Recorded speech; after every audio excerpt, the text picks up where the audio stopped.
आप ना रहे तो इस इलाके की सरदारी किसको मिलेगी?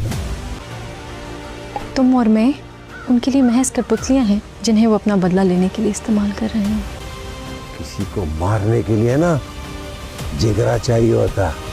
कभी कभी हाल को समझने के लिए माजी में जाना पड़ता है। असली मुजरिम तक पहुंचने का हमारे पास एक ही जरिया है, वो है शीरी।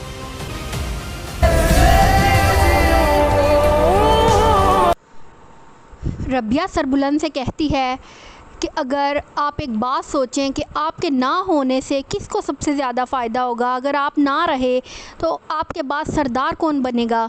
रबिया की बात सुनकर सरबुलंद के भी कान खड़े हो जाते हैं और वो सोच में पड़ जाता है। सोहराब पर शक तो उसे पहले से ही था, लेकिन वो यकीन से ये बात नहीं कह सकता था कि वही उनका दुश्मन है। फिर भी वो रबिया से कहता है कि असल मुजरिम तक पहुंचने के लिए हमारा शीरी को अब काबू में करना बहुत ज़्यादा ज़रूरी है। शीरी ही है जो सब कुछ बता सकती है, क्योंकि मर्द भी शीरी का नाम थोड़ा थोड़ा ले चुका है, लेकिन अभी ये बात वो लोग सबके सामने जाहिर नहीं कर रहे। दूसरी तरफ ज़ाफ़रान खान की भतीजी तुरसम से कहती है कि हम लोग तो सिर्फ कठपुतलियाँ हैं, चचा जान हमें इस्तेमाल करते हैं अपनी दुश्मनी निकालने के लिए, अपना फ़ायदा निकालने के लिए। और सोहराब जो है वो भी जाकर ज़ाफ़रान खान से मिल जाता है।